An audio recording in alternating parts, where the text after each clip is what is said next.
అందరికీ వందనాలు. ప్రార్థన కూడికని 40 రోజుల ఉపవాస ప్రార్థన ఈరోజు ప్రార్థనతో స్టార్ట్ చేసుకుందాం. మహోన్నతుడా, పరిశుద్ధుడా, జీవముల తండ్రి, సర్వశక్తి కలిగినదా, మీ పరిశుద్ధ పాదాలకు వందనాలు, కోటాను స్తోత్రాలు చెల్లిస్తున్నాను నాయన. నా ప్రభువా, నీ ఉచితమైన కృపను బట్టి కాలం మటుకు అయా ఇదిగో 2022వ సంవత్సరంలో 7వ నెలలో నా ప్రభువా మేము ప్రవేశించుకున్నాం. ఈ కృప వాత్సల్యమును బట్టి మనం రక్షిస్తూ పోషిస్తున్నాను తండ్రి. ఆత్మీయంగా కూడా మీ రక్షణ కంచెను ఆయన మా చుట్టూ ఉంచినందుకు మీకు వందనాలు, కోటాను స్తోత్రాలు అయా నా తండ్రి. ఈ దినము నా ప్రభువా, మరి మీ యొక్క పాద సన్నిధిలో నా ప్రభువా ఈ 40 రోజుల ఉపవాస ప్రార్థన ప్రారంభం చేస్తూ ఉండగా ఇది మీరు ఇచ్చిన ఆలోచన కనుక తండ్రి మీరే అయా విజయవంతంగా నడిపించమని ప్రార్థన చేస్తున్నాం. ఎంతమంది ఏకీభవిస్తున్నారో అయా తండ్రి, ప్రతి ఒక్కరి యొక్క ఆత్మ సంబంధమైన తండ్రి జీవితాలను జీవింపచేయమని మండింపచేయమని ప్రార్థన చేస్తున్నారు. ఆయన ఆత్మీయ జీవితాలు కట్టబడినట్లుగా తండ్రి, మా ప్రార్థన జీవితాలు బలపరచబడినట్లుగా తండ్రి, మా కుటుంబాలు తండ్రి, సంఘము పరిచర్యలు నాయన అంతటా కూడా నా తండ్రి వర్ధిల్లునట్లుగా మీ కృపను గ్రహించుము. దేవా తండ్రి నాయన అయా మీ కార్యములను జరిగించమని ప్రాధేయపడుతున్నారు తండ్రి. మహోన్నతుడైన దేవుడు, నా ప్రభువానికి అసాధ్యమైనది ఏది లేదని మాట్లాడినటువంటి దేవుడు కనుక అసాధ్యమైన వాటిని సాధ్యపరచమని ఆటంకులను తొలగింపచేసి సాతాను అంధకార శక్తుల అయా తండ్రి అధికారులను అణిచివేయమని ప్రార్థన చేస్తున్నాం.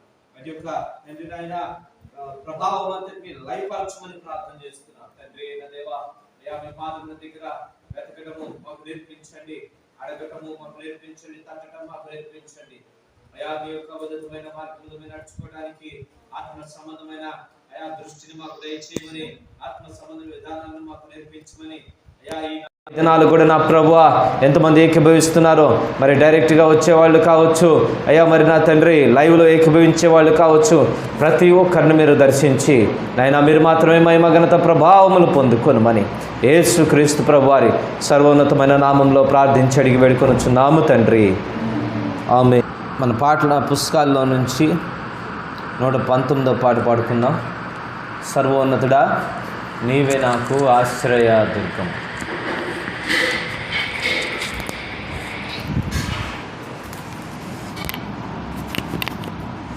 సర్వోన్నతుడా నీవే నాకు ఆశ్రయ దుర్గము. సర్వోన్నతుడా నీవే నాకు ఆశ్రయ దుర్గము. ఎవరు లేరు నాకు ఇలలో, ఎవరు లేరు నాకు ఇలలో, ఆదరణ నీవేగా, ఆనందం నీవేగా, ఆదరణ నీవేగా, ఆనందం నీవేగా. సర్వోన్నతుడా నీవే నాకు ఆశ్రయ దుర్గము. నీ దినములన్నిట ఎవరు నీ ఎదుట నిలువలేరని యెహోషువతో, నీ దినములన్నిట ఎవరు నీ ఎదుట నిలువలేరని యెహోషువతో వాగ్దానము చేసినావు. వాగ్దాన భూమిలో చేర్చినావు, వాగ్దానము చేసినావు, వాగ్దాన భూమిలో చేర్చినావు. సర్వోన్నతుడా నీవే నాకు ఆశ్రయ దుర్గము. నిందల పాలై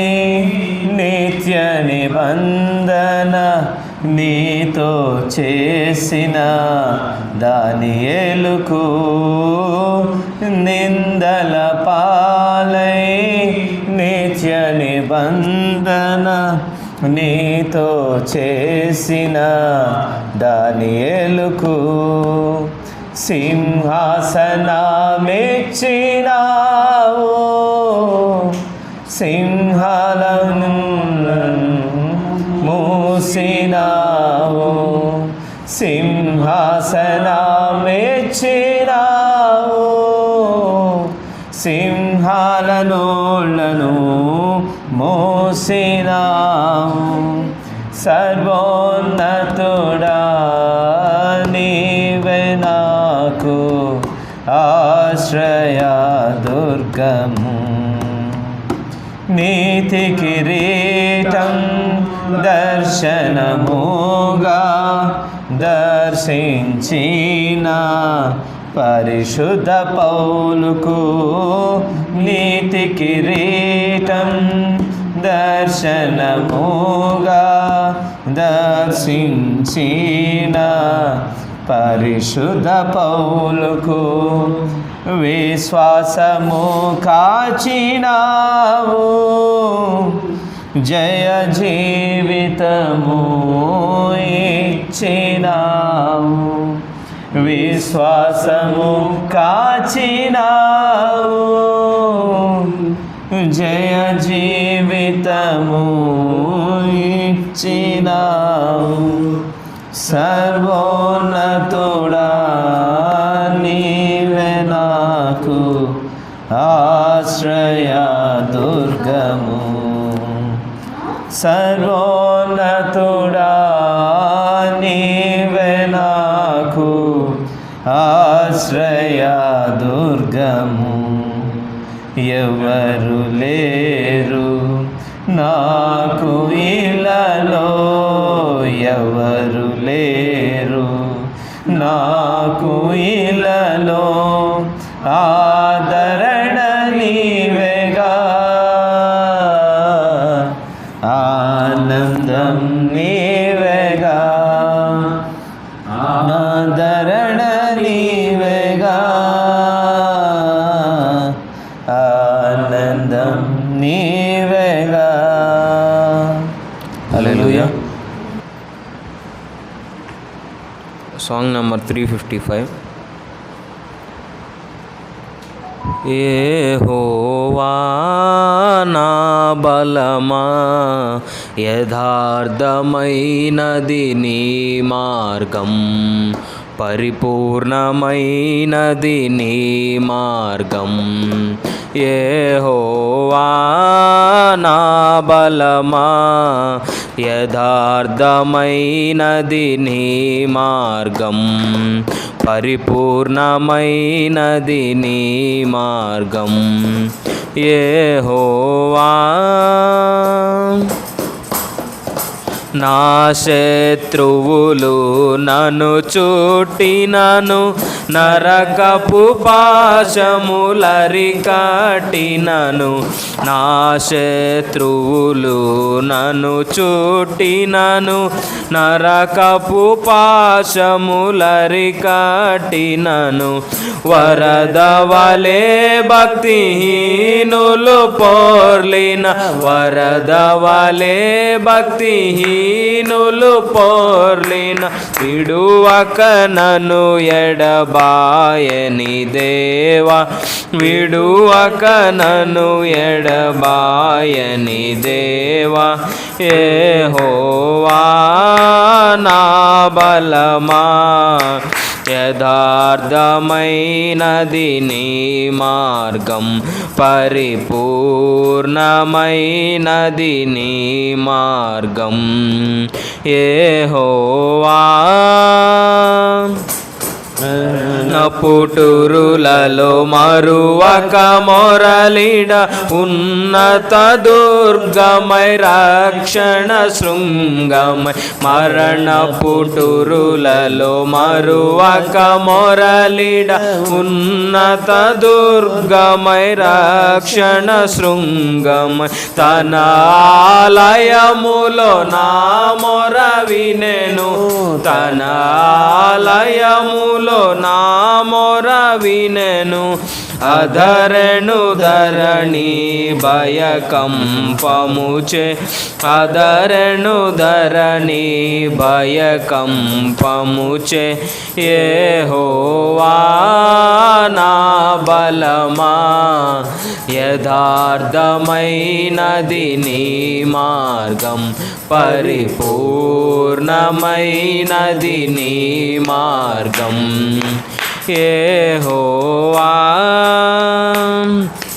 దయగల వారిపై దయ చూపించును కఠినుల ఎడల వికటము చూపును దయగల వారిపై దయ చూపించును కఠినుల ఎడల వికటము చూపును గర్విష్ఠుల యొక్క గర్వము ననచును గర్విష్ఠుల యొక్క గర్వము ననచును సర్వము నెరిగిన సర్వాధికారి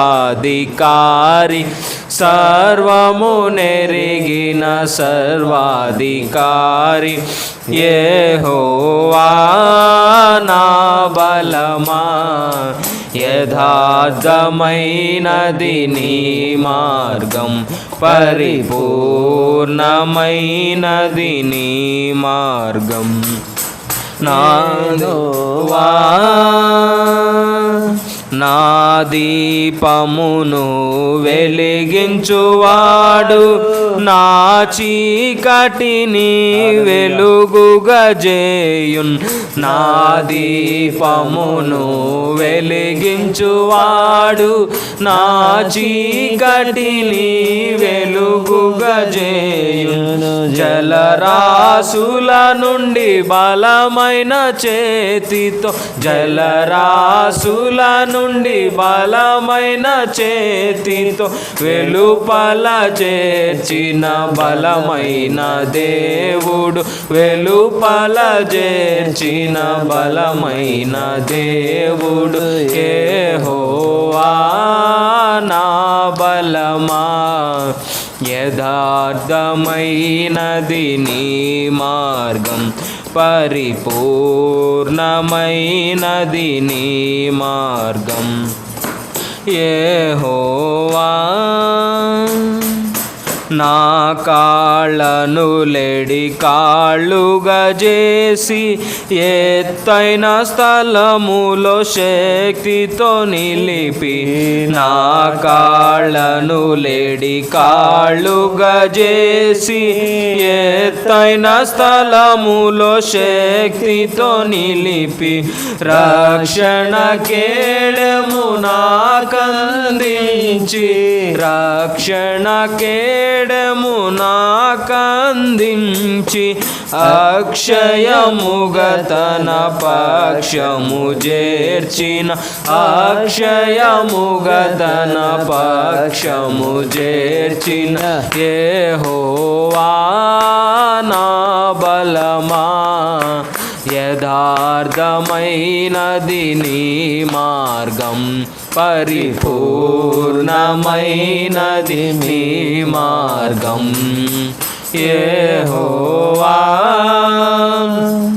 యెహోవా జీవము గల దేవా బహుగా స్తుతులకు అర్హుడ నీవే యెహోవా జీవము గల దేవా బహుగా స్తుతులకు అర్హుడ నీవే అన్యజనులలో ధన్యత చూపుచు అన్యజనులలో ధన్యత చూపుచు హల్లెలూయా స్తుతి గానము చేసేద హల్లెలూయా స్తుతి గానము చేసేద యెహోవా నా బలమా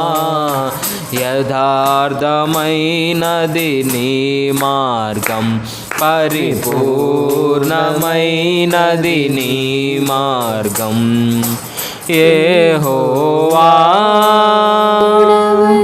శక్తి సంపన్నుడని గళమెత్తి నిన్ను నేను గానమాడేదన్ రాజుల రాజువని రక్షణ దుర్గమని నీ కీర్తిని నేను కొనియాడేదన్ నీ కీర్తిని నేను కొనియాడేదన్ హల్లెలూయా నా యేసునాదా హల్లెలూయా నా ప్రాణనాదా హల్లెలూయా నా యేసునాదా హల్లెలూయా నా ప్రాణనాదా గొప్ప దేవుడవని శక్తి సంపన్నుడని గళమెత్తి నిన్ను నేను గానమాడేదన్ రాజుల రాజువని రక్షణ దుర్గమని నీ కీర్తిని నేను కొనియాడేదన్ నీ కీర్తిని నేను కొనియాడేదన్ అద్భుత క్రియలు చేయువాడని ఆశ్చర్య కార్యాలు చేయగలడని అద్భుత క్రియలు చేయువాడని ఆశ్చర్య కార్యాలు చేయగలడని అద్వితీయుడవని ఆది సంభూతుడని ఆరాధించేద నిత్యము నిన్ను అద్వితీయుడవని ఆది సంభూతుడని ఆరాధించేద నిత్యము నిన్ను హల్లెలూయా నా యేసునాదా హల్లెలూయా నా ప్రాణనాదా హల్లెలూయా నా యేసునాదా హల్లెలూయా నా ప్రాణనాదా గొప్ప దేవుడవని శక్తి సంపన్నుడని గళమెత్తి నిన్ను నేను గానమాడేదన్ రాజుల రాజువని రక్షణ దుర్గమని నీ కీర్తిని నేను కొనియాడేదన్ నీ కీర్తిని నేను కొనియాడేదన్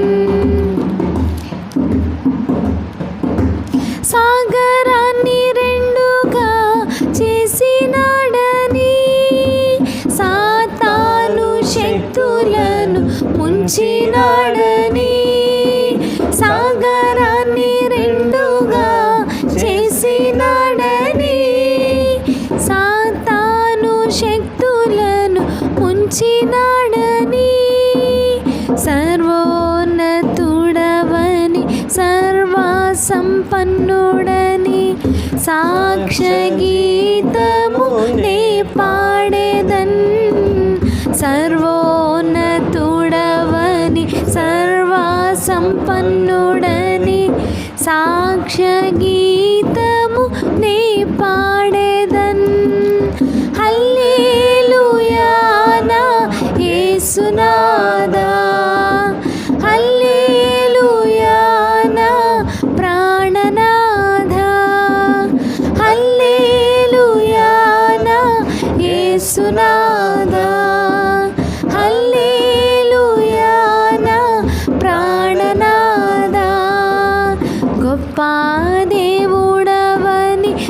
భక్తి సంపన్నుడని గళమెత్తి నిన్ను నేను గానమాడేదన్. రాజుల రాజువని రక్షణ దుర్గమని నీ కీర్తిని నేను కొనియాడేదన్. నీ కీర్తిని నేను కొనియాడేదన్. హల్లెలూయా నా యేసునాదా, హల్లెలూయా నా ప్రాణనాదా, హల్లెలూయా నా యేసునాదా, హల్లెలూయా నా ప్రాణనాదా. హల్లెలూయా. హల్లెలూయా.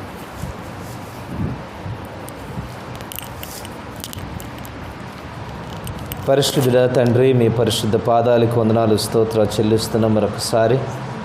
అయ్యా, మమ్మల్ని దర్శించి నా ప్రభువా నాయన మా యొక్క ఆత్మీయ జీవితాల్లో నాయన ఉన్న అలజడులన్నిటినీ మాన్పివేయమని ప్రభువా నీ కృపను విడుదల చేయమని ప్రాధేయపడుతున్నాం.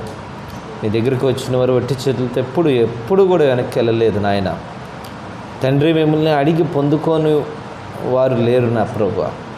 కనుక నా తండ్రి నాయన, ఇదిగో నాయన మా ఆత్మీయ జీవితాలు, మా కుటుంబాలు, అయా మా సంఘాలు, మా పరిచర్యలు ఈ సమస్తము కూడా బాగు చేయబడాలని నా తండ్రి ఎంతగానో నా ప్రభువా మీ పాదం దగ్గర మొరపెట్టుకుంటున్నాం నాయన. కనికరం చూపించమని మా చిన్నపాటి ప్రార్థన స్తుతులను అంగీకరించమని ప్రార్థిస్తున్నాం. వాక్యం ద్వారా మాతో మాట్లాడి అయా మా యొక్క హృదయాలలో నూతనమైన చైతన్యం మనం కలిగించి మహిమ పొందుకున్నాం.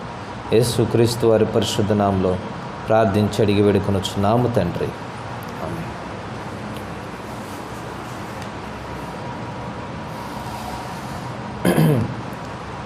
Praise the Lord. హల్లెలూయా. దేవుని యొక్క వాక్యంలో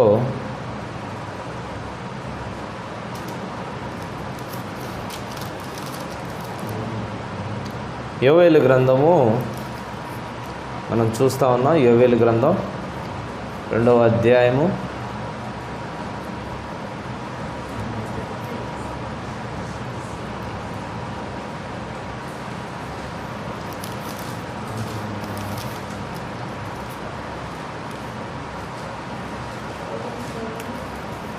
12వ వచనంలో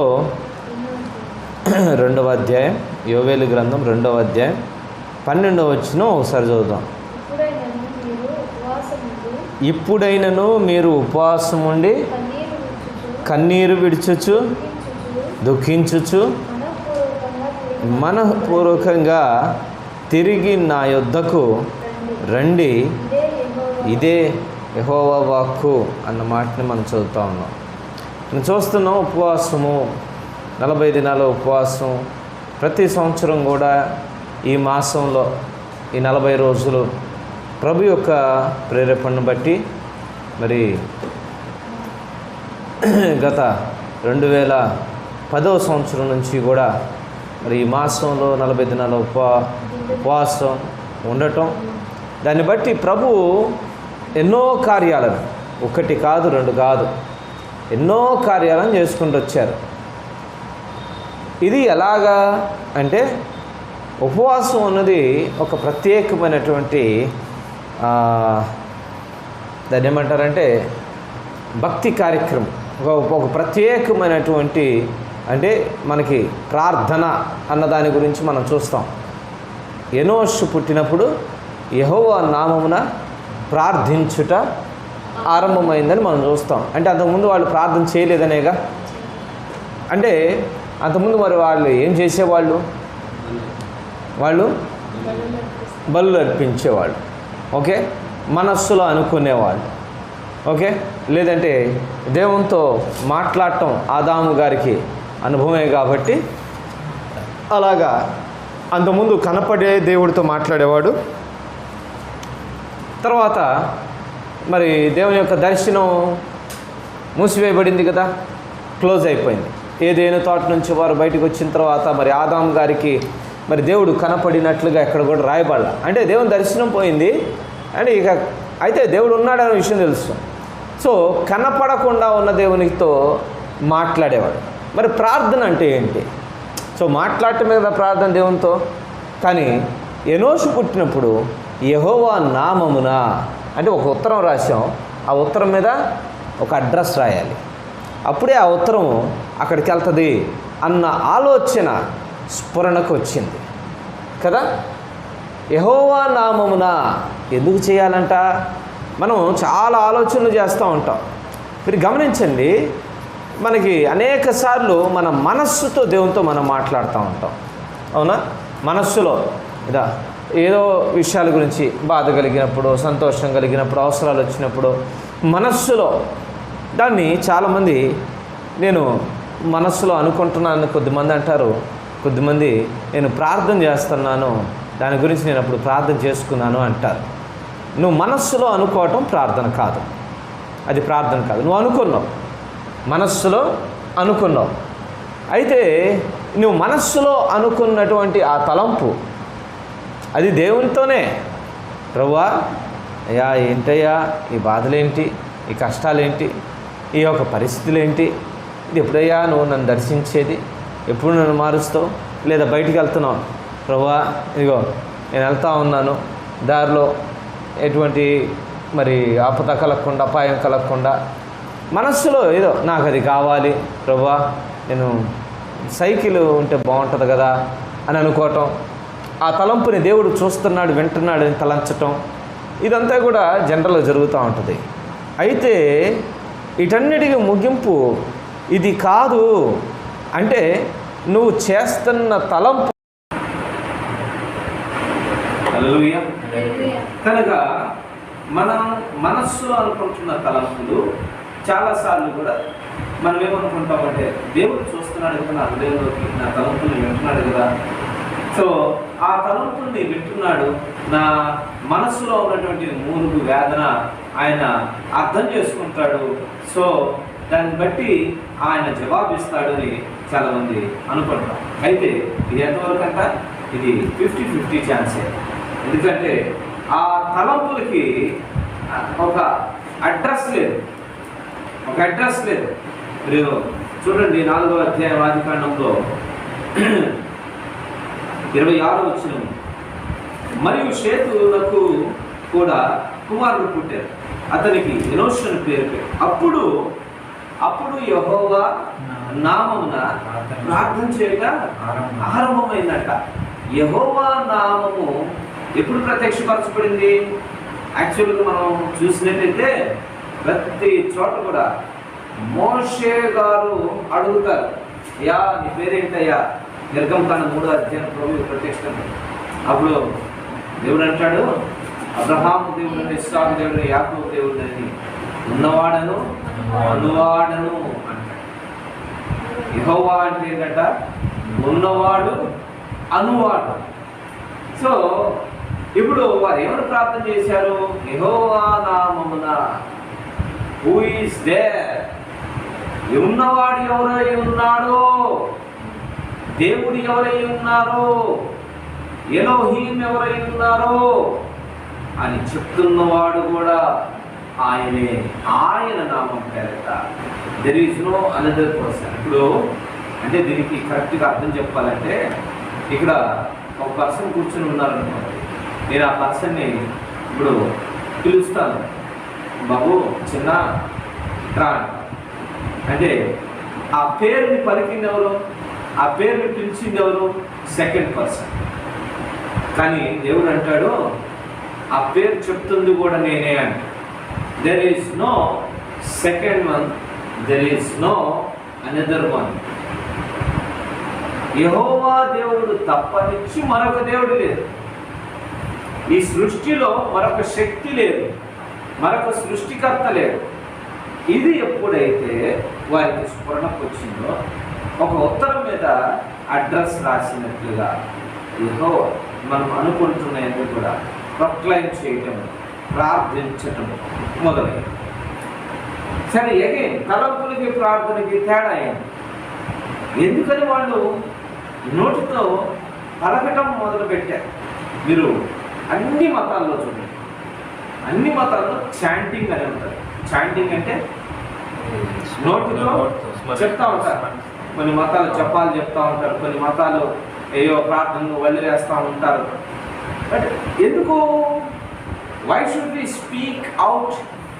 why should we speak out? ఎందుకు లోపల అనుకొని యెహోవా నామములో అనుకున్నాను తండ్రి అనకూడదా?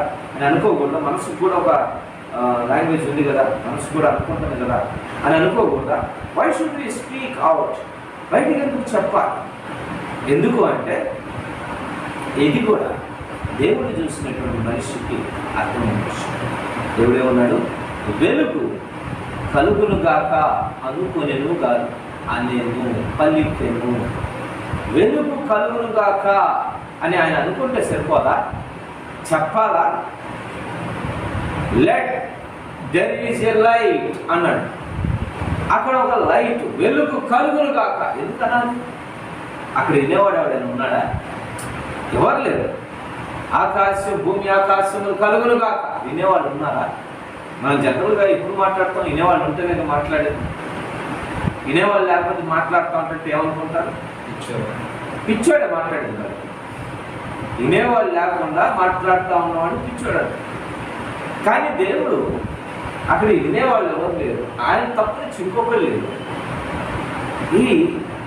ఈ స్పీక్ అవుట్, ఆయన బయటకు మాట్లాడాడు. ఎందుకు మాట్లాడాడు అంటే ఆయన మనస్సులో, ఆయన హృదయంలో, తలంపుల్లో ఏదైతే ఉందో దాన్ని కార్యరూపంలోనికి తీసుకొని వచ్చే దాని పేరే మాట, వాక్యం. ఆ వాక్యము దేవుడు మనిషికి ఇచ్చాడు. కోతి మాట్లాడగలదా? కోతులకి భాష ఉందని, మృతలకి భాష ఉందని, సింహాలకి, ఏనుగులకి, కుక్కలకి భాష ఉందని, చీమలకు కూడా భాష ఉందని చాలాసార్లు కూడా చెప్తూ ఉంటారు. నిజమే. అయితే ఆ భాష లాంటిదంటే అది ఎక్స్ప్రెషన్స్ మాత్రమే. అవి కొన్ని ఎక్స్ప్రెషన్స్ మాత్రమే. ఇప్పుడు కుక్క చూడండి, కోపం వచ్చిందనుకోండి, ఓ అని ఒక రౌద్రంగం అని, అది కోపం. అదే పెంచుకునే కుక్క 2 రోజులు యజమానుడు కనపడకపోతే మళ్ళీ ఇంటికి రాగానే కుయ్యి అని కాలు దగ్గరికి తిరుగుతాం. అది ఏం చేస్తుందంట? అది నేను దిగులు పడ్డాను అన్న ఎక్స్ప్రెషన్ని ఎక్స్ప్రెస్ చేస్తుంది. There is no words but feeling. వాటికి కొన్ని ఫీలింగ్స్, కొన్ని ఎక్స్ప్రెషన్స్ ఇచ్చే అవకాశం కొన్ని సౌండ్స్ ద్వారా దేవుడు కల్పించాడు. కానీ మనిషి కళ కాదు. ఏ కంప్లీట్ లాంగ్వేజ్ లైక్ గాడ్. దేవుని వలెను సంపూర్ణంగా మాట్లాడగలిగిన అవకాశం దేవుడు మనిషికి ఇచ్చాడు. ఇదే ప్రార్థనకి ఆరంభం. ప్రార్థన అన్నది ఇక్కడ మొదలైంది. Why should we speak out? Why should we pray loudly? Why should we pray with mouth, with words? అంటే దేవుడు పలికాడు కనుక మనిషి కూడా ఏం ఆలోచన చేసింటే, why shouldn't I speak out? నేను ఎందుకు మాట్లాడకూడదు? నేను బయటకు మాట్లాడి ఆ ఉన్న దేవునితో, ఆ అనువాడైనటువంటి దేవునితో నేను మాట్లాడి నా అక్కర్లు తెలుపుకొని నేను ఎప్పుడైతే చెప్తానో అది నెరవేరుతుంది అన్న మాటే ఇక్కడ ప్రార్థనకి ఆరంభంగా కనపడుతుంది. ఇక్కడ ప్రార్థన విషయంలో ఎలా ఉంది కదా. మరి ఉపవాస ప్రార్థన ఏంటి? ఇప్పుడు మనము ఉపవాస ప్రార్థన అన్న దాని గురించి మనం చూస్తాం. ఉపవాసం ఎందుకు ఉండాలి అసలు అంటే, ఇప్పుడు మనం గమనించండి, క్రికెట్ చూశారనుకోండి. ఒకప్పుడు క్రికెట్లో టెస్ట్ మ్యాచ్లు జరిగాయి. అంటే అప్పుడెప్పుడో స్వాతంత్రం రాకముందు 5 రోజులు అట్లా ఆడుతూ ఉండేవాడు. 10 రోజులు కూడా ఉండేవి టెస్ట్ మ్యాచెస్. తర్వాత క్రికెట్ కొంచెం అడ్వాన్స్ అయ్యి 50 overs match, 1 day matches start అయ్యాయి. ఆ తర్వాత ఇప్పుడు మనం చూస్తే క్రికెట్ 2 రకాలు, 2020 matches, 1 day cup, world cup, మళ్ళా IPL స్టార్ట్ అయ్యి ఎన్నో రకాలైన అడ్వాన్స్మెంట్స్ వచ్చినాయి. సో దేవుణ్ణి చేరుకోవటానికి మనిషి, దేవునితో మాట్లాడటానికి, దేవునితో తెగిపోయినటువంటి సంబంధాన్ని తిరిగి కలుపుకోవటానికి అడ్వాన్స్మెంట్ అవుతా వచ్చాడు జరుగుతున్న కొలది. ఎవరి ద్వారా? ఇవి నేర్పబడ్డాయి, భక్తులైన వారి ద్వారా నేర్పబడ్డాయి.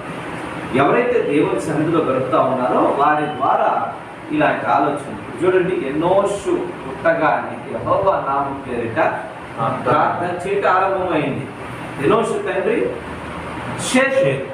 షేతు చాలా భక్తి గలవాడని మనం చూస్తాం. కనుక అక్కడ షేతు ఉన్నాడు, అక్కడ ఆదాము ఉన్నాడు, అవ్వము. సో కయ్యూను ఎట్లాగా చెప్పించబడ్డాడు హేబెలు. సో వీళ్ళు ఎవరైతే దేవునికి క్లోజ్గా ఉండటానికి ప్రయత్నం చేస్తున్న వారి ద్వారానే స్పిరిచువల్ అడ్వాన్స్మెంట్స్ స్టార్ట్ అయ్యాయి. ఇటువంటి స్పిరిచువల్ అడ్వాన్స్మెంట్స్లో భాగంగానే ఉపవాసం అన్నది మొదలైంది అన్న విషయాన్ని మనం అర్థం చేసుకోవాలి. ఉపవాసం ఏంటి అసలు? ఉపవాసం ఏంటి? ఎందుకో మనకి ఇప్పుడు ప్రార్థన చేస్తే సరిపోదా? ఉపవాసం ఎందుకు ఉండాలి అన్నదాన్ని మనం ఆలోచన చేసినప్పుడు, ఇప్పుడు హేబెలు కయ్యూను దేవుని దగ్గరికి వచ్చినప్పుడు ఏం తీసుకుని వచ్చారు? హేబెలు కొన్ని గొర్రెలను తీసుకుని వచ్చాడు, కయ్యూను కొంత పొలంలో పంటను అర్పణను తీసుకుని వచ్చారు. సో ఎప్పుడైతే మనిషికి దేవుని దగ్గరికి వెళ్ళేటప్పుడు ఏం తీసుకుని వెళ్ళాలి? ఒక ఆలోచన కదా, గిఫ్ట్స్, అర్పణలు, కానుకలు. ఎందుకు తీసుకుని వెళ్ళాలి? To please God. ఆయన దగ్గరికి వెళ్ళేటప్పుడు హృదయపూర్వకంగా, మన ఎవరిని ఇంటికి వెళ్తున్నప్పుడు చాలా మనకి ఇష్టమైన వాళ్ళు అనుకోండి, బాగా బ్యాక్గ్రౌండ్ మామిడికాయలో స్వీట్లో ఏయో బాగా మంచి తీసుకుని వెళ్తాం. ఎందుకు వెళ్తాం? వాళ్ళ ఆస్తి రాయించుకోవడానికి అయితే కాదుగా, డజన్ మామిడికాయలకి ఆస్తులు రాయించుకోలేదుగా. కనుక ఎందుకు వెళ్తామంట? టు షో అవర్ లవ్, మన ప్రేమను చూపించడానికి, వారి ఎడల మనం కలిగి ఉన్న కాంక్షను చూపించడానికి, లేదా వారితో సంబంధాన్ని మనం కోరుకుంటున్నాం అనే విషయాన్ని, వారితో సంబంధాన్ని పెంచుకునడానికి మనము అర్పణలు లేదంటే కానుకలు అనే దాన్ని ఉపయోగిస్తాం. ఇదే విషయాన్ని మనిషి చేయడం స్టార్ట్ చేశారు. మనిషి ఇలాంటి వాటిని తీసుకుని వచ్చి బలిపీఠం మీద పెట్టి, మరి దేవా ఇదిగో నువ్వు నాకు ఇచ్చావు, మళ్ళీ నేను నీకు ఇస్తున్నాను, నాకున్నదంటే శ్రేష్టమైన గొర్రెలు తీసుకుని వచ్చాను చూడయ్యా అని హేబెలు అన్నాడు. ఇదిగో నాకున్న పొలంలో తీసుకుని వచ్చాను చూడయ్యా అని. అట్లాగా మనం చూస్తే నోవా జలప్రళయం తర్వాత కూడా అయిపోయిన తర్వాత నోవా తన కుటుంబంతో కలిసి అర్పణలు చేసినట్టుగా బలిపీఠం మీద మనం చూస్తాం కదా.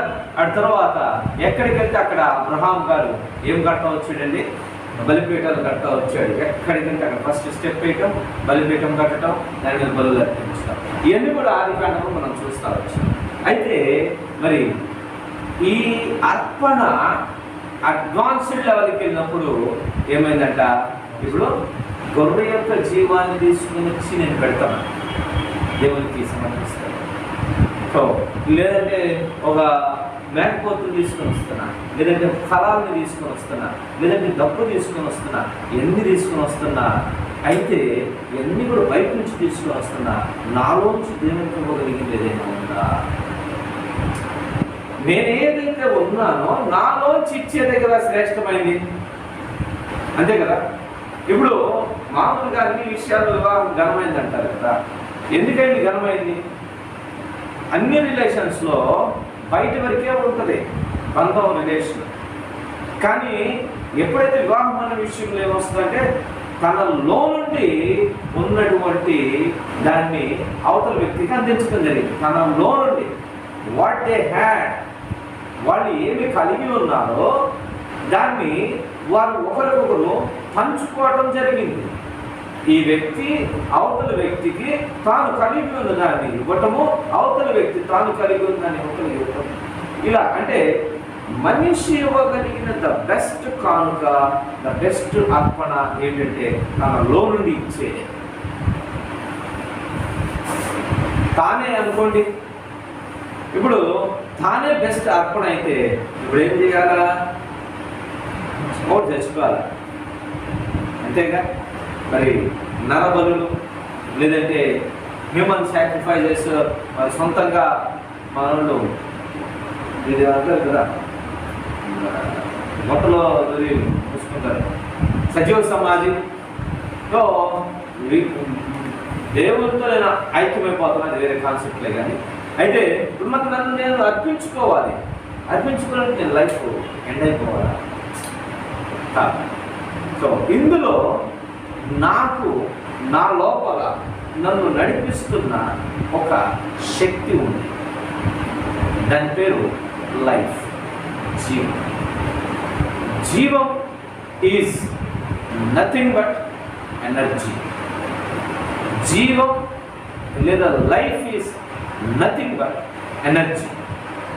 It works like energy, it works as energy. అది మన యొక్క శరీర అవయములతో పనులు చేయటానికి ఉపయోగపడేటటువంటి శక్తిగా మార్చబడుతుంది. ఉపవాసం అన్నది సింపుల్గా మనం చెప్పాలంటే నీలో ఉన్న లైఫ్ని, నీలో ఉన్న శక్తిని, ఎనర్జీని దేవుని బలిపీఠం మీద పెట్టడమే. నువ్వు అక్కడి నుంచి ఇక్కడి నుంచి అక్కడ ఎన్నైనా తీసుకురావచ్చు. దీనికి సమానం అవ్వదుగా. దీనికైతే ఎన్ని సమానం అవ్వనవు. టెస్లా అనే గొప్ప శాస్త్రవేత్త చెప్పాడు. టెస్లా అనే శాస్త్రవేత్త చెప్తుంది, హ్యూమన్ అన్నవాడు, మనిషి అన్నవాడు ఇట్స్ జస్ట్ మిషన్ అన్నాడు. It's just machine. ఇంకా చెప్పాలంటే మనిషి అన్నవాడి యొక్క ఈ శరీరం అంతా కూడా ఇట్స్ ఎ సర్క్యూట్ అన్నాడు. ఒక ఎనర్జీతో, ఒక పవర్తో నడిచేటటువంటి ఒక యంత్రమే మనిషి. ఆ శక్తి ఆత్మీయ శక్తి ఉంది, మానసిక శక్తి ఉంది, శారీరక శక్తి. ఇప్పుడు మనం అర్పిస్తున్నటువంటి అర్పణ ఏమర్పణ అండి? శారీరక శక్తి, మానసిక శక్తి, ఆత్మీయ శక్తి. అన్నం తినకుండా ఉన్నాం అనుకోండి, ఏ శక్తిని మనం దేవుడి దగ్గర తీసుకుని వస్తున్నాం? ఉపవాసం ఉంటే అన్నం తినకుండా ఉంటాం కదా, శరీర శక్తిని తీసుకుని వస్తాం. అయితే ఉపవాసం అన్నది కేవలం శరీర శక్తి గురించి కాదు. రోమీయులకు రాసిన పత్రికలో చూడండి,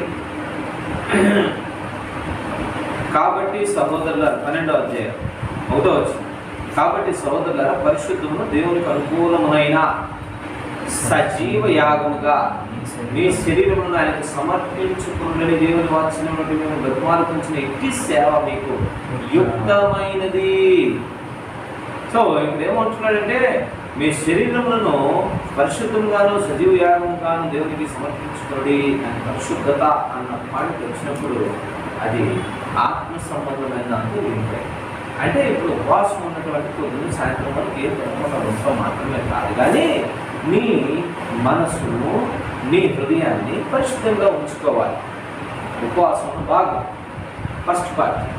రెండో పార్ట్ ఏంటంటే నీ మనస్సుని దేవుని మీద కేంద్రీకరించి ఆయన సన్నిధిలో గడపడానికి నీ మనసును సిద్ధపరచుకొని ఉండాలి. మూడోది ఏంటంట, నువ్వు కొద్ది సమయం పాటు, నువ్వు నిర్ణయించుకున్న సమయం పాటు నీ శరీరాన్ని కట్టడి చేసుకుని దేవుని సన్నిధిలో, ఈ మూడు కలిసినప్పుడే దాని పేరు ఉపవాసంగా మనం పిలవగలుగుతాం. So it's an spiritual advancement అని మనం అర్థం చేసుకోవచ్చు. ఉపవాసం అనేది స్పిరిచువల్గా దేవుణ్ణి మరి కన్సల్ట్ అవడానికి, కాంటాక్ట్ అవడానికి మనుష్యుడు దేవుని యొక్క సహాయాన్ని బట్టి ముందుకు అడుగు వేసినటువంటి ఒక మంచి స్టెప్. సో దీన్ని బట్టి మనకి ఏమర్థమవుతా ఉంది? కానుకలు, అర్పణలు చాలా తీసుకొని దేవుని దగ్గరికి వెళ్తాం. సో మనిషి ఎప్పుడైతే మనం జిహ్వ బలులు అని అంటాం, స్తోత్ర బలులు అని వింటాం. సో ఏంటి?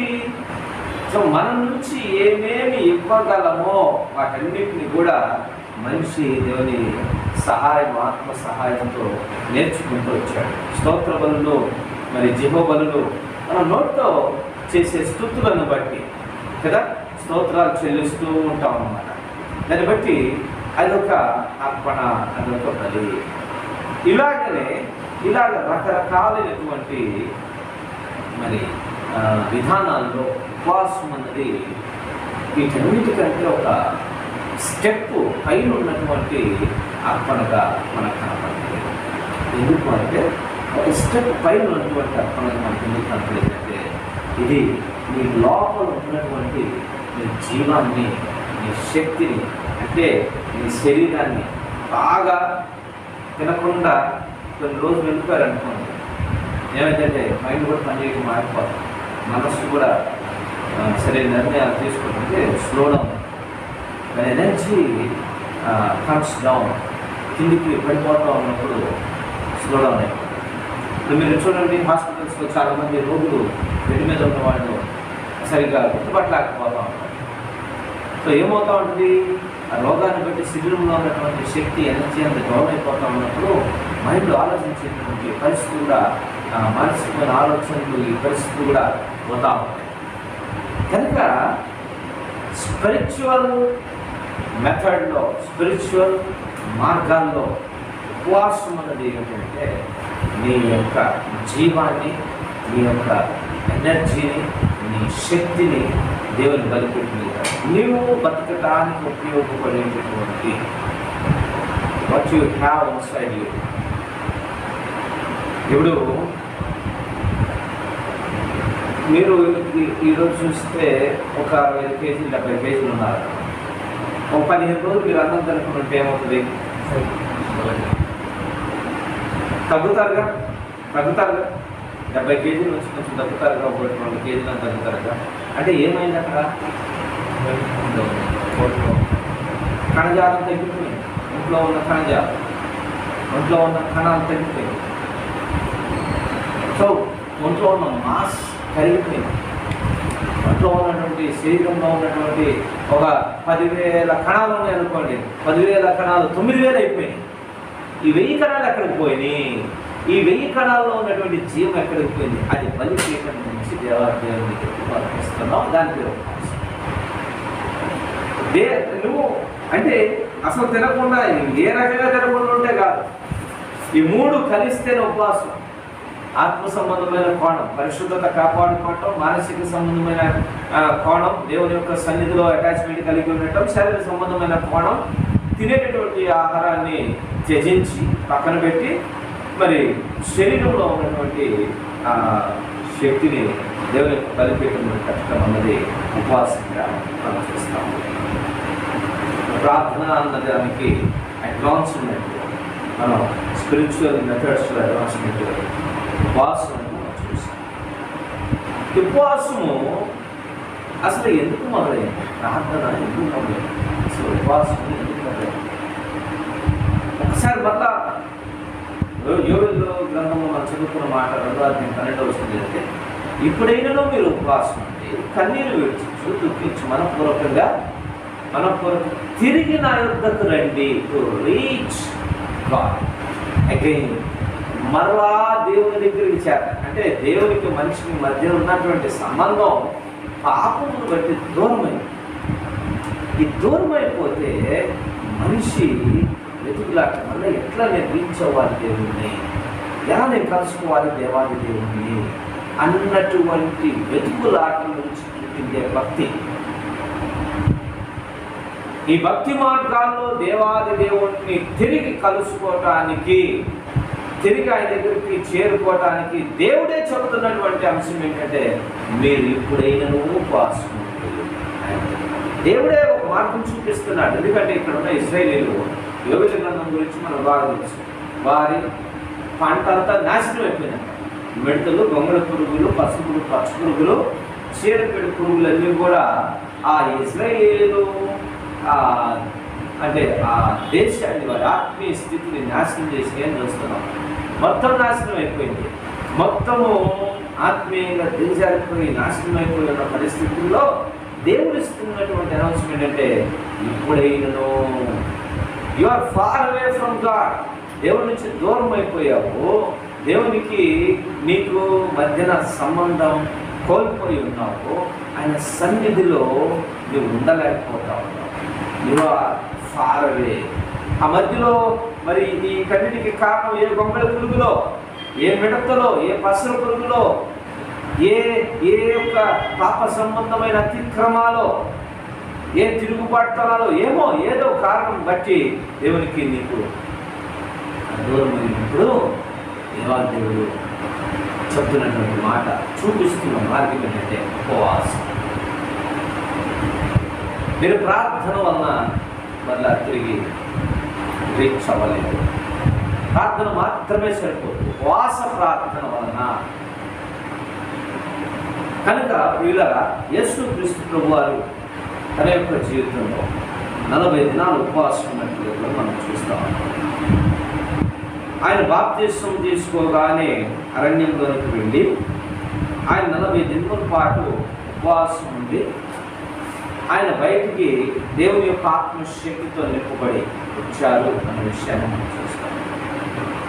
Maybe that is not the first time దేవుడు యేసుక్రీస్తు ప్రభువారు ఉపవాసం ఉన్న ఫస్ట్ టైం అదే అని నేను అనుకోను. ఎందుకంటే ఆయన 30 సంవత్సరాల్లో ఎన్నోసార్లు ఉపవాసం ఉండుంటారు. ఉండకపోతే 40 దినాలు ఏకదాటికి ఉపవాసం ఉండేటువంటి వస్తుంది. కనుక అంటే ఆయన ఎప్పటికప్పుడు ఏం చేస్తూ ఉన్నారయ్యా అంటే ప్రభువుతో, దేవాది దేవుడితో సన్నిధిని కాపాడుకుంటా ఉన్నారు.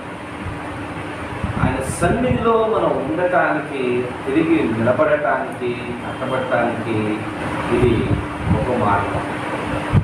ఒకసారి నువ్వు సెట్ అయిపోయావా దేవుని సన్నిధిలో, ఇంకా నువ్వు ఉపవాసం ఉండి ప్రార్థన చేసుకుంటుంటే ఏమిటంటే ఆత్మశక్తితో నువ్వు నింపబడతావు. ఏసే చెప్పింది మూగదయ్యాన్ని నిలబట్టలేకపోతే శిష్యులు మరి ఎలాగా మనకు సాధ్యపడిందంటే ఉపవాస ప్రార్థన అనే కానీ దేని వల్ల నీకు సాధ్యపడదు అని చెప్పి. ఉపవాస ప్రార్థన యొక్క ఆవశ్యకత, నీవు ఒక ఎనర్జీని కోల్పోతావు, ఇంకొక ఎనర్జీని పొందుకుంటావు. నువ్వు శరీర సంబంధమైన శక్తిని కోల్పోతే పైనుండి దిగి వచ్చే పరిశుద్ధాత్మ శక్తిని నువ్వు పొందుకుంటావు. ఇది ఉపవాసంలో జరిగింది. మనుష్యుడు పాపం చేత దేవాది దేవుని యొక్క శక్తిని, ఆత్మ సంబంధమైనటువంటి నింపుదలను కోల్పోయాడు మనుష్యుడు. ఇప్పుడు దాన్ని తిరిగి మనకి ఇవ్వగలిగినటువంటి మార్గం పేరే ఉపవాసం. దీన్ని ఇంకా మీకు అర్థం కావడానికి, బాగా అర్థం కావడానికి నేను చెప్తాను. మనకి ఇది 2 దినాలలో డబ్బులు లేనప్పుడు వస్తు మార్పిడి ఉండేది. మనందరికీ బాగా తెలిసినట్టయితే రైతులు ధాన్యం పండించుకొని, ఇంకొక రైతులు టమాటాలు పండించుకొని, ఇంకొక వాళ్ళు మిరపలు పండించుకొని, ఇంకొకళ్ళు జంతువులు, గొల్లలైతే మరి గొర్రెలు గిర్రెలు అయ్యి, ఈయన ఏం చేసాడంటే ఒక గొర్రెపిల్ల తీసుకెళ్ళి ఇచ్చేవాడు. గొర్రెపిల్ల తీసుకెళ్ళి ఇచ్చేసి ఒక బస్తా బియ్యం తెచ్చుకునేవాడు. దీన్ని వస్తు మార్పిడి అంటారు. ఉపవాస ప్రార్థనలో ఎగ్జాక్ట్లీ జరిగేది ఇదే. ఏం జరిగిందయ్యా అంటే నీకున్న ఫిజికల్ ఎనర్జీని తీసుకొచ్చి దేవుని బలిపెట్టి మీద పెడుతున్నావు, నీకున్న శక్తిని తీసుకొచ్చి దేవుని బలిపెట్టి మీద పెడుతున్నావు. ఆయన దగ్గర నుంచి ఆత్మ సంబంధమైన అభిషేకమైన శక్తి మార్పిడి జరుగుతుంది. ఈ శక్తిని అక్కడ పెడుతున్నావు, ఆయన దగ్గర నుంచి ఇంకా విధమైనటువంటి శక్తి పొందు. ఇప్పుడు గమనించండి, యేసుక్రీస్తు ప్రభువారు ఇస్తున్న శక్తి గొప్పదా, మనం అర్పిస్తున్న శక్తి గొప్పదా? యేసయ్య ఇస్తున్నటువంటి, దేవుడు ఇచ్చేటువంటి పరిశుద్ధాత్మ నింపుదల గొప్పది కదా. అది ఎందుకంటే జీవితాలు మార్చగలిగింది, పాపం మీద జయించుకోగలిగింది, నీ ద్వారా అనేకమైనటువంటి శక్తి కార్యాలు జరిగించగలిగింది, భూమిని తలకిందులు చేయగలిగింది, ఎన్నో అద్భుతమైనటువంటి ఆశ్చర్యకరమైన సంగతులు మన జీవితాల్లో జరిగించగలిగిన శక్తి పేరు పరిశుద్ధాత్మ శక్తి. దానికి బదులుగా నువ్వు ఏమిస్తున్నావంట? మనం ఏమిస్తున్నాం? శరీర ఒక పూట ఆహారం యొక్క శక్తి.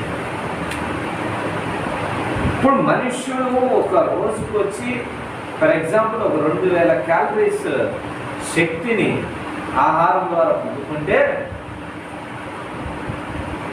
ఎన్ని క్యాలరీస్ ఉంటుంది ఒక రోజుకి మనిషి తీసుకునేది? ఫర్ ఎగ్జాంపుల్ అంటున్నాను నేను, 2000 క్యాలరీస్ కనుక శక్తిని పొందుకుంటే ఉపవాసం అనే దాంట్లో మన జనరల్గా ఉండే ఉపవాసం హాఫ్ డే 1000 క్యాలరీస్ని దేవుడికి అర్పిస్తున్నాం. అయితే రోజుకు 2000 క్యాలరీస్ జీవితం అంతటికి, నెలకి 8000 క్యాలరీస్, మనం ఆహారంగా పొందుకునేది ఎన్ని వేల క్యాలరీస్? 3 6 60,000 నెలకు. ఒక నెలకు 60,000. ఒక సంవత్సరానికి 12 7,20,000. 7,20,000 క్యాలరీస్ ఒక సంవత్సరానికి మనం తిండి ద్వారా పొందుకుంటున్నాం అనుకోండి. ఒక పూట ఉపవాసంలో 1,000 క్యాలరీస్ కోల్పోవడం. అది కోల్పోవడం, అది అర్పించుకోవటం ద్వారా మీ మిగతా సంవత్సర దినాలన్నిటికీ కావాల్సిన ఆత్మశక్తిని కలుగుతాం. That gives you more power. మీరు గమనించండి, ఏలియా నేను చచ్చిపోతాను, నా ప్రాణం సుట్టుకుపోయిందని చెప్పి చాలా సుట్టుకుపోయాడు. ప్రయాణం చేసి బదిలీ వృక్షం కింద పడుకొని నిద్రపోతున్నప్పుడు దేవదూత లేపి అప్పం చేసి పెట్టింది. తిన్నాడు, మళ్ళీ పడుకున్నాడు. మళ్ళా కొన్ని అప్పం చేసి పెట్టి తిని నీళ్ళు తాగాడు. తిన్నాడు. ఎంత దూరం ప్రయాణం చేసినట్ట? 40 రోజులు నాన్ స్టాప్గా ప్రయాణం చేశాడు. 40 days. అంటే నువ్వు పొందుకునే ఆత్మశక్తి నీ ఆహారపు శక్తి కంటే ఎంతో ఉన్నతమైనది. అది నీ ఆత్మను బతికించగలదు, అది నీ శరీరాన్ని కూడా బతికించగలదు. యేసు వారు చెప్పేదే, మనుష్యుడు రొట్టె వల్ల కాదు కానీ దేవుడి నోటి నుండి వచ్చి ప్రతి మాట వల్ల. సాధు సుందర్ సింగ్ గారు చెప్తారు కదా, కైలాస మహర్షి అనే ఒక మహర్షిని కలుసుకున్నారు. 500 సంవత్సరాలు ఆయన బ్రతికి ఉన్నటువంటి, ఆయన అక్కడ కలుసుకునే సమయానికి 500 సంవత్సరాలు అంట కైలాస మహర్షి గారికి. ఆయన ఏంటంటే అక్కడ మొత్తము ఎముకలు తోలు కప్పుకున్నటువంటి ఆ ఎముకల గూళ్ళ ఆయన ఉన్నట్టుగా సాధు సుందర్ సింగ్ గారు తన బుక్లో రాశారు. 500 సంవత్సరాలు ఉన్న వ్యక్తి ఏం తిన్నాడంటే మరి అది ఎలా బతుకుతున్నాడు అంటే, ఆయన దగ్గర బైబిల్ గ్రంథం, చర్మపు చుట్టలో రాయబడిన బైబిల్ ఆయన చదువుతూ ప్రార్థన చేస్తూ ఆహారాన్ని మర్చిపోయాడు. ఇప్పుడు ఆయన శరీరము ఆహారం వల్ల బతకట్లేదు. భక్తిలో ఒక ఎక్స్ట్రీమ్ లెవెల్కి వెళ్ళినప్పుడు, మనం అడ్వాన్స్మెంట్స్ గురించి మాట్లాడుకుంటున్నాం కాబట్టి, ఒక ఎక్స్ట్రీమ్ లెవెల్కి వెళ్ళినప్పుడు భక్తిలో శరీరం అన్నదానికి ఆహారము పానీయము అవసరం లేని లెవెల్లోనికి ఆత్మశక్తి తీసుకెళ్తారు. ఆత్మశక్తి అక్కడ దాకా తీసుకున్నాం. ఇంకా చాలా గొప్ప అడ్వాన్స్డ్ లెవెల్స్ ఉన్నాయి. మీరు గమనించినట్లయితే మనం ఏదైతే తింటున్నామో అది మనం బ్రతికిస్తుందని అనుకోవడం పొరపాటు. అది మనల్ని ఏం చేస్తాము? మనం తింటున్నటువంటి ఆహారం మనకు రుచినిస్తాము, శక్తిని ఇస్తాము కాదంటాము. మీరు గమనించండి, ఏదైనా తోటలో చాలా చెట్లు ఉన్నాయి, ఈ వృక్ష ఫలములన్నీ మీరు తినొచ్చు అని రాయబడింది కదా. వాళ్ళు తింటా ఉన్నారు కదా, అవునా? వాళ్ళు యాపిల్ పండు తింటున్నారా, సీతాఫలాలు తింటున్నారా, అన్నీ తింటున్నారా? సరే, అన్నీ తింటే ఒక ప్రశ్న, అక్కడ జీవవృక్ష ఫలం అని ఒకటి ఉందంట. అదేంటది? ఆ జీవవృక్ష ఫలం అన్నది ఆత్మ సంబంధమైన భౌతిక సంబంధమైన ఫలమా? అదే జీవవృక్ష ఫలం యేసుకేలు గ్రంథంలో మనకు కనపడుతుంది. ఆ నీటి కాలంలో ఎవరన్నా జీవవృక్ష ఫలం వచ్చినాయని అలా ప్రకటన గ్రంథంలో కనపడుతుంది. నేను జయించు వారికి జీవవృక్ష ఫలం ఇస్తాను అని ప్రకటన గ్రంథం 2వ అధ్యాయంలో యేసుక్రీస్తు వారు చెప్తారు. జయించు వారికి అంటే అది యాపిల్ కాయలంట. ఖచ్చితంగా ఆత్మ సంబంధమైనది కదా. సరే, అదే జీవవృక్ష ఫలాన్ని కాసేపు పక్కన పెట్టి మంచి చెడు తలను తెలివిచ్చే ఫలం ఉంది చూసారా, అది ఆత్మ సంబంధమైన భౌతిక సంబంధమైందా? అంటే ఏదైనా తోటలో ఉన్న ప్రతి పండుకి కొన్ని క్యారెక్టర్స్ ఉన్నాయి. అది ఆహారం మాదిరిగా తీసుకునబడినప్పటికీ మంచి చెడు వృక్ష ఫలం ఉంది కదా, ఆహారం మాదిరిగా తీసుకున్నారు వాళ్ళు. కడుపు నిండటానిక? రుచి అన్నది, సొగసు అన్నది సాతాను వేసిన ఎర. అయితే తిన్న వెంటనే వారికి ఏమైందంట? తెలివి వచ్చింది అంటారు. లోక సంబంధమైన తెలివి వచ్చింది, లోక సంబంధమైన జ్ఞానం తెరవబడింది.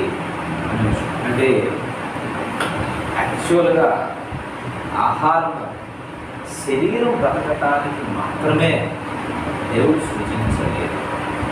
ఆహారము వెనకాల ఆత్మ సంబంధమైన ప్రయోజనకరమైనది ఏవో ఎన్నో ఆ ఏదైనా తోటలో మనం కనుగొనవచ్చు.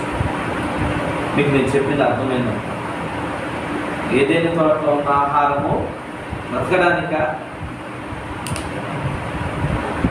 ఏమంటే బ్రతకడానిక? మనిషి అంత చచ్చిపోడు కదా, మరణం లేనాడు కదా, అప్పుడు పాపం చేయలేదు కదా, తిని బతకాలా? లేదండి. మనం రుచి కొరకు, ఓకే సరే, ఎనర్జీ కొరకు అయినప్పటికీ కూడా దాని వెనక ఆహారము అనే దాని వెనక మనం చదువు చెప్పుకున్నప్పుడు లైఫ్ యొక్క వివిధ రకాలైన, జీవం యొక్క వివిధ రకాలైన అంశాలు మనం చూసాం. జీవము ఒక వెలుగు, ఆ వెలుగు ఒక జ్ఞానము, ఆ జ్ఞానము దైవ సంబంధమైన లక్షణాలతో కూడింది. ప్రేమ అనేటటువంటిది, ప్రేమతో పాటు అనేక దివ్య గుణాలతో కలిగింది. ఇది అంతటినీ ఇలాంటి వాటన్నిటిలో కలుపుకొని లైఫ్ అని అన్నాం. సరే, మనం ఉపవాసం దగ్గరికి వద్దాం.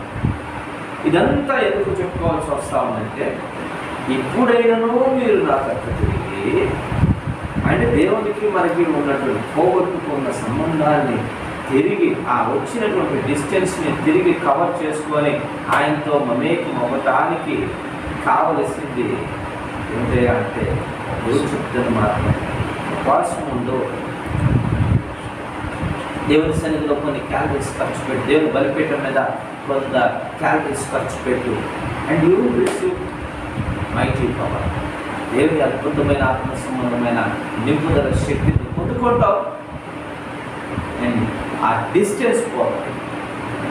అండ్ అంత మాత్రమే కాదు, మన ఆత్మ సంబంధంగా మన ఆత్మీయ జీవితానికి పట్టినటువంటి పురుగులు ఉన్నాయి చూసారా, అవన్నీ పోతాయి. ఆ పురుగులన్నీ కూడా పోతా ఉంటాయి. దయచేసి నువ్వు పెట్టేది ఇంతే, నువ్వు విత్తేది ఒక విత్తనమే, కోసుకునేది వేల ఫలాలు. అలా ఉంటుంది ఉపవాసం యొక్క ప్రయోజనం. కనుక ప్రియులారా, బైబిల్లో ఉన్నటువంటి భక్తులందరూ ఉపవాసం చేశారు. దేవుని దగ్గర ఏదైనా పొందుకోవడానికి, దేవుని దగ్గర అడగటానికి, దేవుని దగ్గర వచ్చే ఉగ్రతని నుంచి కాపాడుకోవటానికి, ఆశీర్వదించబడటానికి, దేవునికి ఉపయోగపడటానికి, పరిచర్య చేయడానికి రకరకాలుగా ఉపవాసం చేసుకుంటూ మనం చూస్తాం. ఇందులో మీకు ఏది అవసరమైనా, అంటే దేవునితో నీకు సమాధానం కావాలా, ఉపవాసం ఉండవచ్చు. ఆత్మ సంబంధంగా దేవునికి పరిచర్యకు ఉపయోగపడాలా, ఉపవాసం ఉండవచ్చు. నీకు ఆశీర్వదించబడాలా, ఉపవాసం ఉండవచ్చు. సో ఇలాగా ఏది అయినా కానీ దేవుని దగ్గరికి వచ్చి పొందుకోవాలనుకుంటున్నటువంటి వాటికి ఒక బలమైన మార్గము, ఒక బలమైన విధానం ఉపవాస ప్రార్థన. కనుక చిన్న చెట్టు మీద, కోరేపు పర్వతం మీద, చిన్న పొదలో మోషేతో దేవుడు మాట్లాడాడు. ఆ పొద దగ్గరికి వెళ్తున్నప్పుడు మోషేకి దేవుడు చెప్పిన మాట, నువ్వు చెప్పులు విడువము, నువ్వు పరిశుద్ధ స్థలం అని చెప్పాడు. ఇచ్చి మోషే కొద్దిసేపు ఆయన మాట్లాడాడు. తర్వాత కిందికి దిగెళ్ళిపోయాడు. కొద్ది రోజుల తర్వాత మోషేలో ఆత్మీయంగా వచ్చినటువంటి ఆ పరిపక్వత, ఆత్మీయంగా భక్తిలో ఎదుగుతూ ఉన్నప్పుడు ఏమైంది, ఆ మంట చిన్న పొద మీద లేదు కానీ ఆ కొండంతా మండుతుందంట. కొండంతా మండుతుంటే ఆ మంటలోనికి దేవుడు అంటాడు రా అంటున్నాడు. పొద కాలిపోలేదు అన్న భాగాన్ని 3వ అధ్యాయంలో మనం చూస్తాం. ఈ వింత ఏంటో చూద్దామని మోషే వెళ్ళాడు. మంట వలన పొద కాలిపోలేదు. ఇప్పుడు ఈ వింత మోషేగా జరుగుతుంది. ఆ కాలుచున్నటువంటి కొండలోనికి మోషే వెళ్తున్నాడు. మోషే కాలిపోవడం, ఆ కొండ కాలుతానే ఉంది. జాగ్రత్త గమనిస్తే ఇశ్రాయేలీయులు ఎందుకు మోషే చచ్చిపోయాడు అనుకుంటారు? కొండ కాలుతా ఉంది, దోమం ఎగురుతూ ఉంది, ఆ నల్లని పొగ దోమం ఎగురుతూ ఉంది, పైకి వెళ్తా ఉంది. భయంకరమైన ఆ ఉరుముల శబ్దాలు దేవుడు మాట్లాడుతున్నాడు మోషే. మోషే ఏమి కాదు. So this is the total advancement comes from fasting. 40 దినాలు మోషే ఉపవాసం, నీళ్ళు తీసుకోరా, ఆహారం తీసుకోరా, లేప్పుడు మోషే శరీరానికి ఏం కావాలి. So what you want, whatever you want from God, దేవుడి నుంచి రాఘవరాశుల పై నుంచి వచ్చేటువంటి అన్నీ కూడా పర్ఫెక్ట్, సంపూర్ణమైనవి, శ్రేష్టమైనవి. నువ్వు దేవుడి నుంచి ఏమైనా కోరుకో. దేవుడి నుంచి కోరుకుంటున్న ఏ శ్రేష్టమైనదైనా నీ జీవితం బలంగా దిగిరాడానికి ఉపవాస ప్రార్థన చాలా ముఖ్యమైనదని, చాలా అవసరమైంది. దీన్ని కనుక నువ్వు అవలంబిస్తే ఖచ్చితంగా దేవుని యొక్క కృప, పరిశుద్ధాత్మ శక్తి కనుక ఇలాగా ఉపవాసం అన్న దాని గురించి కొన్ని విషయాలు మనం చూసాం. ఆత్మీయ అడ్వాన్స్మెంట్ కావాలన్నా, స్పిరిచువల్ అడ్వాన్స్మెంట్ కావాలన్నా, లేదంటే ఉన్నటువంటి దురవస్థ నుంచి, ఆత్మీయ దేశాల పరిస్థితి నుంచి, మరి ఈ పంటని తిరివేసిన పరిస్థితి నుంచి, కోల్పోయిన పరిస్థితి నుంచి తిరిగి కట్టబడాలన్నా, ఏం కావాలన్నా దేవుని ఇస్తున్న మంచి అవకాశం కనుక ఉండగలిగిన ప్రతి ఒక్కరు కూడా మరి ఈ 40 రోజుల్ని ఉపయోగించుకోనండి. ప్రభువు తప్పక సహాయం చేస్తారు. మీరు ఉండగలిగినంతసేపు, మీరు ఎంత సమయం అనుకుంటున్నంత సమయం అనుకొని ప్రభు సన్నిధిలో నీ ప్రాణము, నీ ఆత్మ, నీ శరీరం, ఈ మూడింటిని తీసుకొని దేవుని బలిపీఠం దగ్గరకు వచ్చినప్పుడు ప్రభు వాటిని అంగీకరించి ఆయన ద్వితీయమైన శక్తితో మనల్ని నింపుతారు. అటువంటి కృప ప్రభు మనకు అనుగ్రహించుగాక. చిన్న ప్రార్థన చేసుకొని ఈనాటి కూడి ముగించుకుంటాం. మహిమ గల మా తండ్రి, మీ పరిశుద్ధ పాదాలకు వందనాలు. మనుష్యుడు మీ సన్నిధిని కోల్పోయినప్పుడు నా ప్రభువా సన్నిధి తిరిగి పొందుకోవటానికి మనుషులకు తిరిగి మార్గాలను మీరు ఏర్పాటు చేసి వారికి తెలియపరిచారు. లేదంటే అర్పణలు అర్పించాలని కయ్యూను హేబెలుకి ఎలా తెలుస్తుంది? ప్రభువా ఇది తెలియదు, మీరు తెలియపరుస్తున్నారు. ఒక్కొక్క తరము గడిచే కొలది ఆత్మీయంగా మీకు ఇంకా చేరువు కావాలని మనుష్యుడు పాపమును బట్టి ఎంతో దూరంగా విసిరేయబడిన స్థితిలోకి వెళ్ళిపోతే, కానీ మీ సన్నిధిని కోల్పోయి ఉన్నటువంటి పరిస్థితులకు వెళ్ళిపోతే అక్కడి నుంచి ఆయన తిరిగి సమకూర్చడానికి అయ్యా you made so many ways father. ప్రార్థన అనే పద్ధతిని మీరు ఏర్పాటు చేశారు, అర్పణలు అనే పద్ధతిని ఏర్పడి, బలులు అనే పద్ధతిని, కానుకలు అనే పద్ధతి, అనేక రకాలైనటువంటి పద్ధతులను మీరు ఏర్పాటు చేశారు. అందులో శ్రేష్టమైనదిగా ఉపవాసం ఏర్పాటు చేశారు. మీరు నచ్చిన ప్రభువా 40 దినాల పాటు ఈ పరిశుద్ధ పాద సన్నిధిలో మా ప్రాణము, ఆత్మ, శరీరము కట్టడి చేసుకుని బలిపీఠం ఎక్కటానికి మాకు సహాయం చేయండి. మా జీవితంలో మా లోపల నుండి మేము ఇచ్చేది కాకుండా ఇంకా శ్రేష్టమైనది ఏది లేదు నాయన. మేము ఎంత శ్రేష్టమైంది బంగారం, వెండి, వజ్ర వైఢూర్యాలు ఎక్కడి నుంచి తీసుకొని వచ్చి మీకు ఇచ్చినా కానీ మా లోపల నుంచి ఆ వచ్చే జీవముతో అవి సమానం కాదు. అయ్యా నా తండ్రి, ఈ యొక్క విలువ ఎరిగిన వారము నా ప్రభువాని పాదం దగ్గర కనిపెట్టుకొని ఉండటానికి, నా ప్రభువా తిరిగి బాగు చేయబడటానికి, తిరిగి స్థిరపరచబడటానికి, ఫలించటానికి, అభివృద్ధి పొందటానికి, విస్తరించటానికి, ఆశీర్వదించబడటానికి, పరిశుద్ధాత్మ అభిషేకంతో నింపుబడటానికి, శక్తితో నింపుబడటానికి ప్రభువా నీ పరిచారకులుగా, నీ యొక్క దాసులుగా నీ పాద సేవ చేసుకోవటానికి తండ్రి అందరికీ కూడా సహాయం దయచేయమని ఈ ఉపవాస ప్రార్థనల్లో నాయన మీరే అనేకుని నా ప్రభువా మీరే తాకండి, ముట్టండి. ఎవరునైనా ఈ పాద సన్నిధికి ఏ సమస్యలతో వస్తున్నారో, ఏ అవసరాలతో వస్తున్నారో అయ్యా వారి సమస్యలు తీర్చండి, వారి అవసరాలు తీర్చండి అయ్యా. వారి కొరతలు, కొదువులు, అనారోగ్యాలు, అస్వస్థతలు సమస్తమును కూడా బాగు చేయమని ప్రార్థన చేస్తూ ఉన్నాను. ఈ 40 రోజుల్లో ప్రార్థించి విశ్వసించి మీ సన్నిధిలో అయా వచ్చి అయినా మొరపెట్టుకున్న ప్రతి ఒక్కరిని, మేము పెట్టే ప్రతి మొరని ఆలకించుమని, దర్శించుమని తండ్రి మీరు మహిమ పొందుకోమని ప్రార్థింపడుతున్నాం తండ్రి. అయా యోగ్యముగా ప్రార్థన చేయటం మాకు రాదు, యోగ్యంగా ఉపవాసం ఉండటం మాకు రాదు, యోగ్యంగా ఏది చేయటం మాకు రాదు కనుక పరిశుద్ధాత్మ తండ్రి మాకు సహాయం దయచేయండి, మీరు నేర్పించండి నా ప్రభువా. మీరే సహాయంగా ఉండి అపవాది క్రియలను, అపవాది శక్తుల ప్రభావం లయపరచుమని తండ్రి యా మీరే నా ప్రభువా మీకు మహిమకరంగా మమ్మల్ని మలుచుకోనండి. దీర్ఘకాలంగా ఉన్నటువంటి సమస్యలన్నింటినీ అయా ఈ 40 దినాల్లో మీరు దర్శించి యేసు క్రీస్తు ప్రభు యొక్క నామములో నా తండ్రి వాటన్నిటిని కొట్టివేయమని, వాటన్నిటిని తొలగింపచేయమని, గొప్ప ఆత్మ సంబంధమైనటువంటి శక్తితో పరిశుద్ధాత్మ యొక్క తండ్రి అభిషేకంతో మేము నింపబడటానికి కృప అనుగ్రహించున్నాం.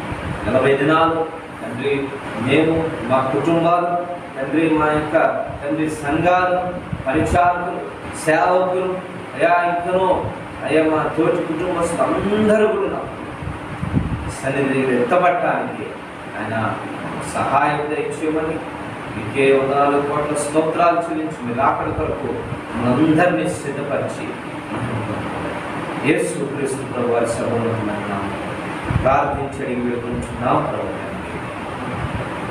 ఆమేన్. Praise the Lord. ప్రభు యొక్క పరిశుద్ధ నామములో అందరికీ వందనాలు. మళ్ళా రేపటి సాయంత్రం ప్రభు సన్నిధిలో కలుసుకుందాం. వెంగళాయపాలెంలో ఈ 40 దినాలు మరి ఉపవాస ప్రార్థనలు ఏర్పాటు చేయడం జరిగింది. గుంటూరులో మనం ఏర్పాటు చేయొచ్చు, కానీ కొన్ని కారణాలను బట్టి వెంగళాయపాలెంలో మనం ఈ 40 దినాలు ఏర్పాటు చేయడం జరిగింది. సో అందుకని లైవ్ ఇవ్వడం జరుగుతుంది.